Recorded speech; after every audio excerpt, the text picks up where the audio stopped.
ایک حق اللہ کا ہے کہ اس کے ساتھ شرک نہ کیا جائے، ایک حق والدین کا ہے کہ ان کے ساتھ ادب ہو، حسن سلوک ہو۔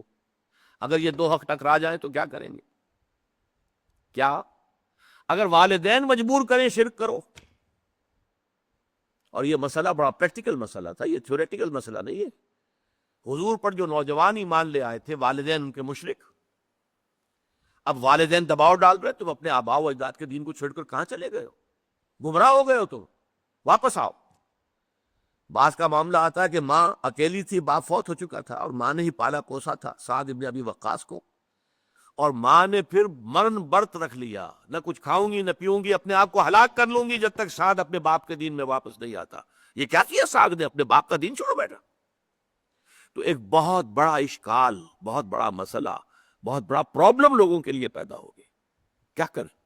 فطرت یہ کہتی ہے ماں ہے، ماں نے پالا پوسا ہے، کتنا احسان مجھ پر ہے، اور اس کا حق مجھ پر کتنا ہے۔ دوسری طرف یہ کہ حق تو یہ ہے کہ اللہ کے ساتھ شرک نہیں کرنا۔ اب ٹکراؤ ہو گیا تو اس مسئلے کا عملی حل بتا دیا۔ وَإِن جَاهَدَاكَ عَلَىٰ أَن تُشْرِكَ بِي مَا لَيْسَ لَكَ بِهِ عِلْمٌ فَلَا تُطِعْهُمَا كُلًّا كُلًّا۔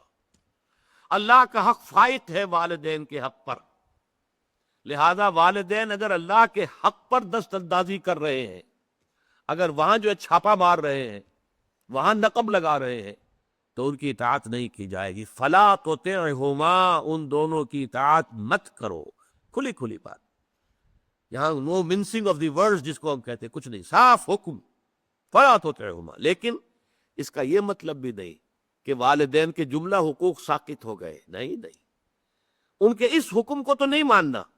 وَصَاحِبْهُمَا فِي الدُّنْيَا مَعْرُوفًا، دنیا میں ان کے ساتھ بھلے طریقے سے رہو، ان پر خرچ کرو، ان کی مدد کرو، ان کی خدمت کرو، ان کی دلجوئی کرو، یہ سب کچھ کرو۔ شرک، چاہے وہ مشرک ہے، کافر ہے، لیکن ماں باپ ہے تمہارے، ماں باپ ہونے کا رشتہ رہے گا قائم، وہ ختم نہیں ہوگا۔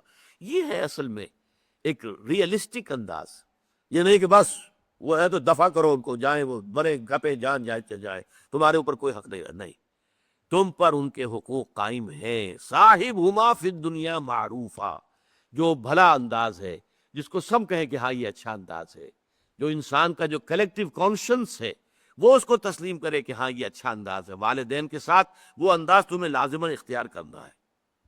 وَاتَّبِعْ سَبِيلَ مَنْ أَنَابَ إِلَيَّ، اب یہ بہت اہم مسئلہ بیان کر دیا۔ پیروی کرو اس شخص کے راستے کی جس نے کہ اپنا رخ میری طرف کر لیا ہے۔ والدین کی پیروی لازم نہیں ہے، ہو سکتا ہے والدین گمراہ ہوں، والدین مشرک ہوں، تو والدین کی پیروی نہیں۔ والدین جہالت کی رسمیں لے کر چلے آ رہے تو والدین کی پیروی نہیں ہوگی۔ وَاتَّبِعْ سَبِيلَ مَنْ أَنَابَ إِلَيَّ، پیروی کرو اس کے راستے کی جس نے اپنا رخ میری جانب کر لیا۔ والدین کا ادب، والدین کے ساتھ اس نے سلوک، یہ اپنی جگہ ہے، لیکن ایک تو اگر وہ شرک کا حکم دیں تو وہ نہیں ماننا، دوسرے اتباع ان کا نہیں ہے، پیروی ان کی نہیں ہے۔ ہاں کیا کہنے، اگر والدین خود جو ہیں اللہ کے مسلم اور مومن بندے ہوں تو کیا کہنے، نور علی نور، ان کی پیروی کیجیے۔ اگر حضرت شاہ ولی اللہ دہلوی کے بیٹے ہوں، وہ کیوں نہیں پیروی کریں گے اپنے باپ کے راستے کی؟ اگر احمد سرہندی رحمۃ اللہ علیہ کے 4 بیٹے تھے، وہ کیوں نہیں پیروی کریں گے اپنے باپ کے راستے کی؟ یہ تو نور علی نور ہے۔ لیکن اگر والدین غلط راستے پر چلے ہیں، وہ گمراہی کے راستے پر چلتے رہے ہیں، ان کے بڑے آباء و اجداد نے کوئی غلط رسمیں و بیتیں شروع کر دی تھی اور وہ ان کی پابندی کر رہے ہیں، تو ان کی پیروی کرنا تم پر لازم نہیں ہے۔ پیروی کرو اس کی، وَاتَّبِعْ سَبِيلَ مَنْ أَنَابَ إِلَيَّ، جس نے میری طرف اپنا رخ کر لیا ہے۔ ثُمَّ إِلَيَّ مَرْجِعُكُمْ، پھر میری ہی طرف تم سب کو لوٹ کر آنا ہے۔ فَأُنَبِّئُكُم بِمَا كُنتُمْ تَعْمَلُونَ، پھر میں تمہیں جتلا دوں گا ایک ایک کر کے کہ تم کیا کرتے رہے ہو۔